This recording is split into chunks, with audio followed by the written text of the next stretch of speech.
हो सकता है वो मुझे पहचान भी ले, लेकिन ना पहचानने की एक्टिंग करे। यार मुझे अभी से मिलना था। मैं उस प्रज्ञा के सामने अभी को हक करना चाहती थी, और उसका प्रज्ञा का रोता हुआ चेहरा।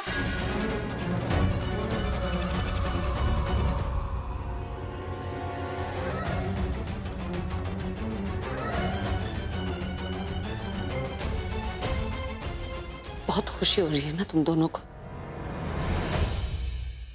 कि तुम दोनों ने उनके साथ क्या किया उन्हें याद ही नहीं। लेकिन याद रखना, हर रात के बाद सवेरा होता ही। आज जो उन्हें याद नहीं, कल याद आ ही जाएगा। और जो तकलीफ तुम दोनों ने उन्हें दी है ना, उससे कहीं ज्यादा तकलीफ तुम दोनों को मिलेगी उसके बदले में। इसलिए आज की खुशी के साथ साथ आने वाले दुख की भी तैयारी कर लो। कौन बताएगा उन्हें? तनु तुम बताओगी भाई को? तुम शायद भूल रही हो डॉक्टर ने क्या बोला था प्रज्ञा। डॉक्टर ने बोला था कि ये कोई ऐसी बीमारी नहीं है जहां आपने सामान रखा और आप भूल गए, और आपका कोई चाहने वाला या चाहने वाली अगर आपको बताए कि सुनते हो जी आप ये भूल गए हो, और उसको याद आ जाए। Unfortunately it's retrograde amnesia. उनकी याददाश्त अब वापस नहीं आने वाली है। मेरा दिल कहता है एक ना एक दिन उनकी याददाश्त जरूर वापस आ जाएगी। दिल तो कुछ भी बोलता है यार।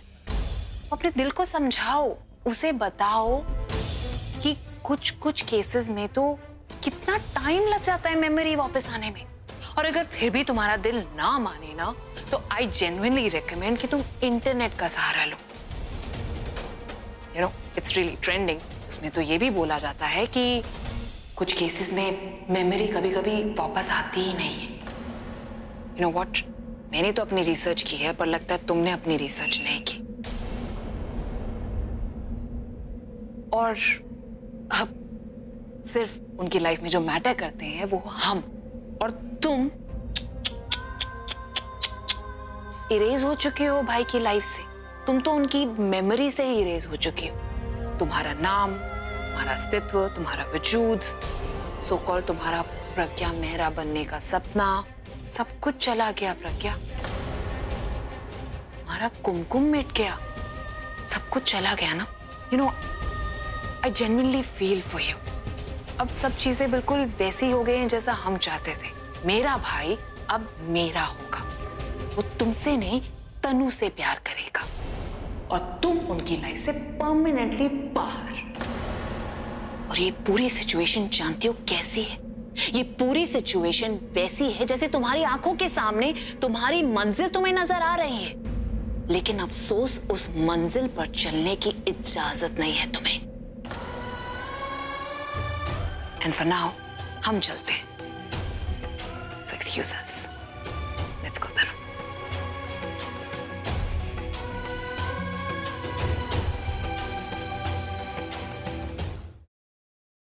Siddharth, listen to me, Yash joker है। सिद्धार्थ तुम यहाँ कैसे आए? सिद्धार्थ मेरी बात सुनो रोशनी, यश ही जोकर। चलो मैं listen to me, damn it. Yash is the joker. मेरे पास वक्त नहीं है। सिद्धार्थ तुम क्या बोल रहे हो? यश मेरा बेस्ट फ्रेंड है सिद्धार्थ, वो मेरे बचपन का फ्रेंड है। How could it be?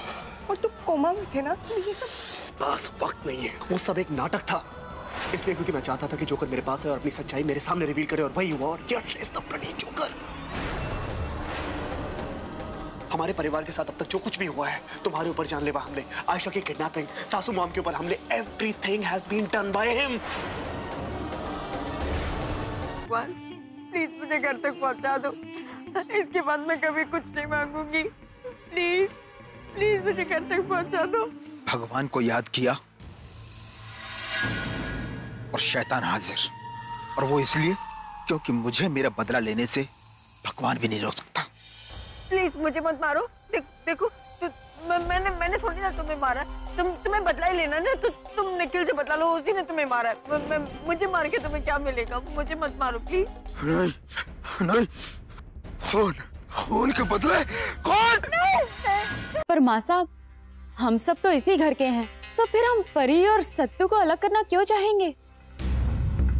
हो ना हो, इन सब में इसी लड़की का हाथ है। झूठ जितना बड़ा हो, सफाई भी उतनी बड़ी हो जाती है। छाया, तुझे कोई परहेज है क्या इन दस्तानों को पहनने से? नहीं नहीं, माँ साहब, हम कुछ कहने सुनने की जरूरत नहीं। जो मैंने बोल दिया तो बोल दिया। ये दस्ताने सबको पहन के दिखाने होंगे।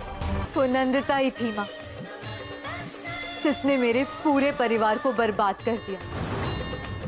तो उसका अंत भी आपको निश्चित करना है।